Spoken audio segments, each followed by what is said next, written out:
बार फिर खुशामदीद। और ये देखिए आप मिक्स पकौड़ा प्लेटर तैयार हो चुका है और इसमें आप अगर चाहें तो ऊपर से ज़रा सा चाट मसाला डालेंगे तो वाह क्या मज़ा आएगा।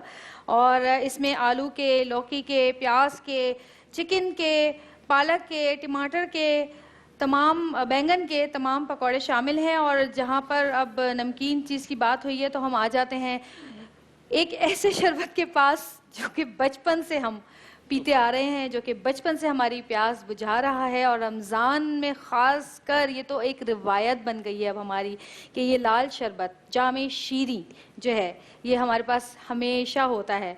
जब हम छोटे थे तो हम बड़े शौक से आपके पीते थे। छोटे में ये जामे शीरी नहीं होता? हाँ, आपके छोटे में था जामे शीरी? जी मेरे छोटे में था जामे शीरी। ये जामे शीरी जब से है जब से हम पैदा हुए हैं। और ये हम अक्सर पानी में भी बनाते हैं और दूध में भी बनाते हैं। आप चाहें तो दूध में बनाएं, आप चाहें तो पानी में बनाएं। फिलहाल मैं दोनों में बनाऊंगी। और इसमें शरबत में आपको चीनी डालने की ज़रूरत नहीं है क्योंकि ये अपनी इसकी ग़िज़ाइयत इतनी ज़्यादा है और इतना खूबसूरत कलर देखें इस वक्त आ रहा है इसका कि इसमें एक शुगर फ्री भी आता है जामे शीरी, आपको शुगर फ्री भी आता है। और दूसरी चीज़ ये कि इसका टेस्ट जो है वो इतना डेवलप हो चुका है अब हमारी ज़बानों में कि इसके अलावा हमें कोई शरबत पसंद नहीं आता।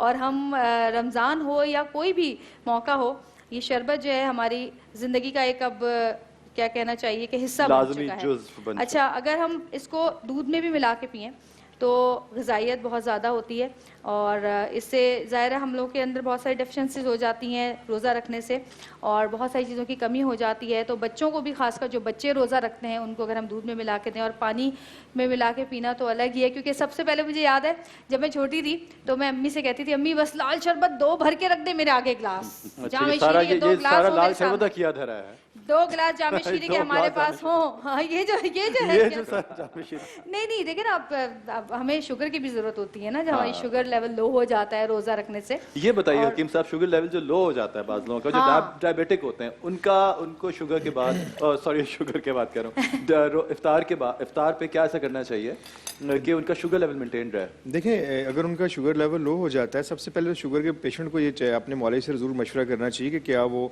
उसका शुगर लेवल जो है वो अपडाउन तो नहीं होता रहता कि जिन लोगों का शुगर लेवल कभी कम कभी ज़्यादा होता है वो ज़्यादा सीरियस होते हैं। अगर शुगर लेवल कम हो जाता है तो खजूर दी बेस्ट है। खजूर एक ऐसी चीज़ है, नेचुरल शुगर है इसमें। खजूर को अफ्तार के वक्त रखा क्यों गया कि अल्लाह के रसूल ने पसंद इसलिए फरमाया कि जब आप सारा दिन खाली पेट रहते हैं, आप भूखे रहते हैं तो आप में बहुत ज़्यादा चीज़ों की डेफिशिएंसी हो जाती है, आप कमज़ोर हो जाती हैं, वीकनेस नकात आती है। अब ऐसे में आपको किसी ऐसी ग़िज़ा की ज़रूरत होती है जो कि फौरी तौर पर आपको एनर्जी दे और जूद हज़म हो, यानी फ़ौरन डाइजेस्ट भी हो जाए। तो उसमें फिर खजूर एक ऐसी चीज़ है। अच्छा, बहुत से ऐसे पेशेंट्स होते हैं जिनको रोज़ा रखने की एक छूट भी मजहब की तरफ से है। बिल्कुल कि आपको ये अल्लाह ताला की तरफ से। देखिए मैं अक्सर कहता हूँ, मुझसे अगर कोई पेशेंट पूछता है कि हकीम साहब मैं रोज़ा रखूँ कोई दिल का मरीज़ या शुगर का, कोई ऐसे सीरियस मरीज़ जो लॉन्ग टर्म चलने वाले अमराज हैं, तो मैं उन्हें कहता हूँ कि देखिए गुनाह और सवाब क्या है।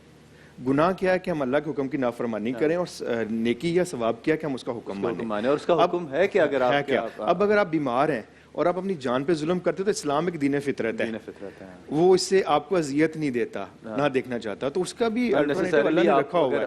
कुछ ऐसा कर रहे हैं जो कि आपको मजहब ने मना किया। अब अगर आप रोजा रख लेते हैं और बीमार भी हैं शदीद और आपका पूरा दिन तकलीफ में गुजरता तो आपने अल्लाह के हुक्म की नाफरमानी की। बिल्कुल। तो अपने मैं इसलिए कहता हूँ कि ज़रूर मशवरा करें।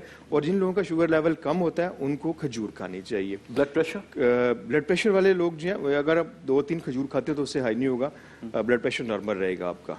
अच्छा, और ब्लड प्रेशर के लोग जो हैं उनको खास तौर पर अपने खाने में नमक का इस्तेमाल करना चाहिए। तासीर गर्म होती है हाँ जी खजूर की, उसको मुतदल करने के लिए क्या चीज़? देखिए खजूर के साथ अगर देखा जाए तो अल्लाह के रसूल सल्लल्लाहु अलैहि वसल्लम ने खखड़ी यानी खीरे का भी और खरबूजे का और तरबूज का भी इस्तेमाल फरमाया। अच्छा, मुझे एक चीज़ और पूछनी थी हकीम साहब, जैसे हम अक्सर घरों में शरबत बनाते हैं तो हम इसके अंदर बादाम पिस्ते भी डालते हैं। दूध वाला शरबत जो होता है खासकर उसमें बादाम पिस्ते डलते हैं, मेवा डलता है। इसके अलावा जो हम ये जामे शीरी जब पानी में बनाते हैं तो उसमें हम एक तुक मलंग का जो होता है वो भी डालते हैं, उसकी अफादियत क्या है जरा? देखिए तुक मलंगा जो है उसकी अफादियत अगर मैं गिनवाना शुरू कर दूं तो मेरा ख्याल प्रोग्राम खत्म हो जाएगा। अच्छा, सबसे बड़ी बात ये कि आजकल जो हमारे लाइफस्टाइल है इसमें ख़ास तौर पे हम मोटापे का शिकार हो रहे हैं। बच्चों को भी देखा जाए तो उनमें भी वज़न ज़्यादा होता है, बड़ों में, मेरे में भी ख़ास तौर बेली नहीं है। तो उसके लिए अगर आप तुख्म लंगा इसमें शामिल कर देते हैं तो वो ग्रेजुअली आपके वज़न को कम करना शुरू कर देता है। अच्छा, वेट कम करता है, वेट कम करता है, ठंडा और भी होता है, आपके मैंने मैदे सुना में ठंडा भी तेजाब, होता है। ठंडा भी दोबारा, होता ये तो बड़ी इंपॉर्टेंट बात है, दोबारा आइए। क्या कम करता है? हम भी हाँ, क्या था? वेट कम करता वजन है, कम करता है आपका, और उसके बाद आपके मैदे में जो तेजाबियत होती क्या है क्या कम करता है दोबारा? तुख्मे तुकमलंगा, तुकमलंगा, आम ज़बान में ब्लैक बी सीड्स होते हैं ना, सीड्स जिसको हम आम जुबान में तुख्मलंगा कहते हैं, वैसे तुख्मे तुख्मलंगा, तुख्मलंगा तुख्मलंगा, यस बिल्कुल सही। तो तुख्मलंगा जो है ये आप सबके अपने चेहरे पे इस्तेमाल में रखते हैं। अजीब साहब, एक चीज और मुझे सॉरी पूछनी है, तुकमलंगा इस्तेमाल करने का सबसे बेहतरीन तरीका क्या है? क्या वाकई उसको रात को भिगो के रख देना चाहिए, उसके बाद सुबह उसको डालना चाहिए? निहार मुंह आप लें, और अगर उसमें थोड़ा सा खालिस शहद का इजाफा कर दें तो बहुत जल्दी आपका वेट रिड्यूस होता है बगैर किसी नुकसान के। और ये चिया सीड और तुख्मलंगा अलग-अलग चीजें हैं, ये भी मैं आपको बता दूं। पानी में भिगो के रखें, पानी में। शेख साहब भी हमारे साथ हैं। जाते जाते ब्रेक पे हम एक दफ़ा फिर शेख साहब की तरफ आएंगे। शेख साहब आए हुए थे और उनसे ज़्यादा हमेशा तशनगी रह जाती है कि आपसे बातें नहीं हुई ज़्यादा। शेख साहब, कभी नात पढ़ी आपने? नहीं पढ़ी तो नहीं, सुनने का शौक है। कभी बचपन में भी नहीं पढ़ी? नहीं, देखो जो चीज नहीं आती वो उस पे हाथ नहीं डालना चाहिए, और कम से कम आपका ज़ौक ऐसा हो कि अच्छी चीज को सुन के आप दाद दे सकें, ये बस ये है। और बहुत बहुत शुक्रिया अदा करेंगे हकीम साहब आपका, शेख साहब आपका, आप तशरीफ़ लाए। अब एक हमारा जो अगला सेगमेंट है उसका एक छोटा सा पैकेज हम आपको दिखाएंगे। अयाज समो साहब हमारे एक हमारे कुलीग हैं हमारे, उनके एक छोटा सा पैकेज हम आपको दिखाएंगे, वो देखिए और हम वापस आते हैं फिर। अस्सलाम वालेकुम, मैं रमज़ान के साथ मैं हूँ अयाज सम्मो, और आज हम मौजूद हैं कराची के एक मरकज़ी बाज़ार, बंस रोड इसे कहते हैं। यहाँ पे ये पूरी फूड स्ट्रीट है, और यहाँ पर खजला और फेनी जो कि कराची की शहरी की सौगात है, बहुत ज़्यादा क्या कहते हैं शौक़ से खाई जाती है यहाँ पर, और यहाँ से ख़रीदी भी जाती है। तो यहाँ पर एक और दुकान बहुत मशहूर है जहाँ से खजला और फेनी मिलती है, और यहाँ पर काफ़ी ख़रीदार भी आपको दिख रहे होंगे। आइए उनसे बात करते हैं कि कराची में खजला और फेनी शहरी में क्यों खाई जाती है। इसके जब ये खजला और फेनी जो है ना, एक तो ये प्रोडक्ट हाई प्रोटीन इसके अंदर यूज होती है, घी के अंदर ये बनाया जाता है। तो घी और ये जो रवा, मैदा, सूजी के साथ इसको बनाया जाता है, और जब इसको बनाए, इसका जो मिक्सचर किया जाता है तो वो चीनी और दूध के साथ इसको मिला के खाया जाता है। अच्छा, कोई और तरीका है खाने का, दूध और चीनी के अलावा नहीं, ये क्योंकि ड्राई प्रोडक्ट है ना, इसको वेट करना जरूरी है। कराची में 90% लोग खजला और फेनी खाते हैं। बिल्कुल खाते हैं जी। आप भी खाते हैं उनमें? बिल्कुल खाते हैं जी। सही है, क्यों खाते हैं? तवानाई के लिए। तवानाई के लिए। इसमें आयरन होता है? नहीं, आयरन से बस इसी तरह एक चला आ रहा है सिलसिला शुरू से, तो बाप दादा ज़माने से चला आ रहा, लोग खाते हुए आ रहे हैं घर पर ही खजला फेनी। ये सौगात है ये 100 साल हो गए इसको खजला फेनी को?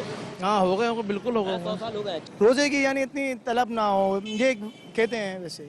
बॉस एक तो रिवायत चलती भी आ रही है पुरानी, और दूसरा ताकतवर भी है, ताकतवर भी है और ताकतवर भी है। अच्छा, इसमें क्या प्रोटीन होते हैं, कैल्शियम में क्या है इसमें?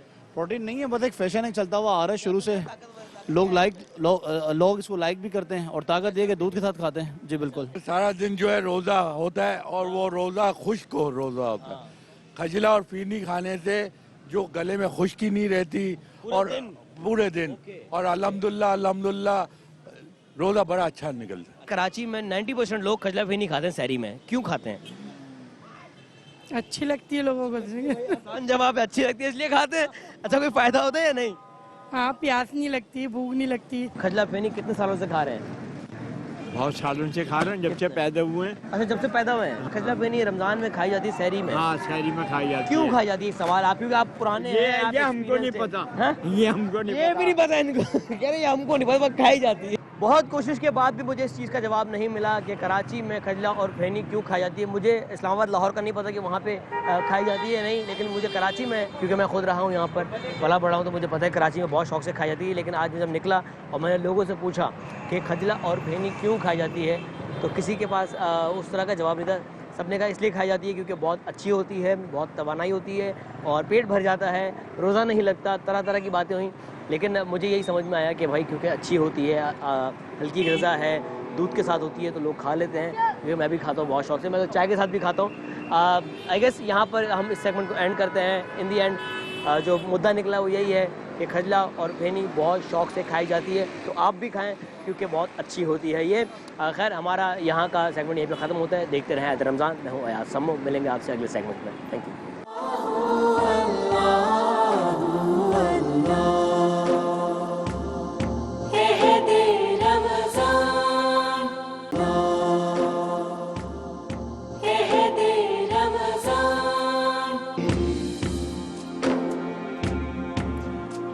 Welcome back after the break. Break से पहले आप अयाज सम्मो को देख रहे थे और सबसे पूछ रहे थे कि खजला पैनी क्यों खाई जाती है। मेरा ख्याल है कि इसकी एक रीज़न जो मुझे समझ में आती है वो ये कि क्योंकि ये डीप फ्राइड होती है, इसमें फैट होता है, तो फैट आपको पूरे दिन की एनर्जी देता है और भूख नहीं लगती। भूख नहीं लगती। और जिसके अंदर क्योंकि ये मैदे से बनती है तो मैदा भी takes longer time to digest, और उसकी वजह से आपका पूरा दिन, तो कोई चीज़ हमारी ट्रेडिशन का हिस्सा होती है, उसके पीछे कोई ना कोई रीज़न ज़रूर होती है, although it's not very healthy to be honest.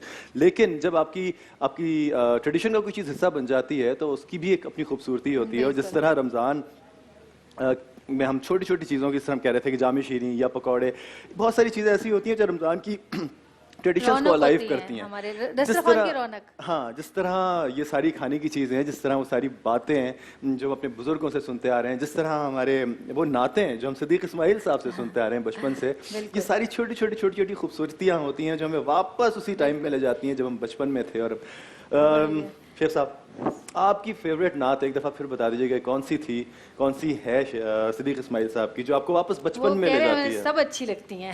नहीं, अल्हम्दुलिल्लाह, ये तो खैर एक क्या कहते हैं, यूनिवर्सिटी की हैसियत रखते हैं इसमें। और ये इन्होंने जितनी भी नातें पढ़ी हैं माशाल्लाह, मगर मैं इनसे अभी रिक्वेस्ट करूंगा कि इकबाल नदीम साहब की नात है मदीने का सफ़र, वो अगर सुना दे तो। इससे पहले कि हम नात शुरू करें, हम बहुत बहुत शुक्रिया अदा करेंगे सर आपका, आप यहाँ तशरीफ लाए, हम आपको बुलाते रहेंगे और आपसे हर दफ़ा कुछ ना कुछ ऐसा कुछ नया सुनते रहेंगे, सीखते रहेंगे। सर शेख साहब आपका बहुत बहुत शुक्रिया। बड़ा खूबसूरत कलाम की फरमाइश की। और आज आप रुला के रहेंगे मुझे।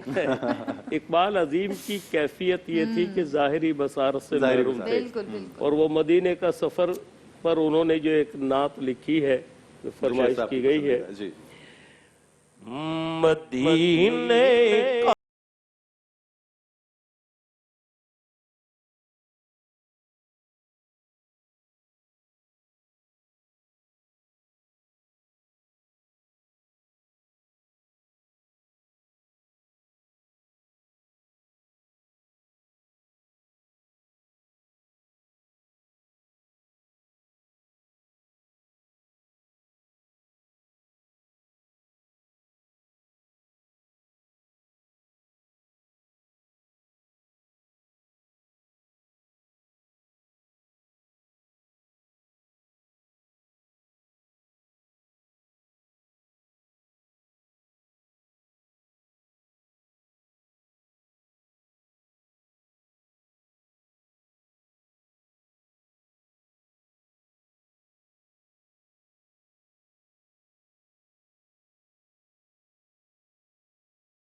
तो सलामत है मदीना हमने देखा है मगर ना दीदा ना दीदा जब भी अफसरदा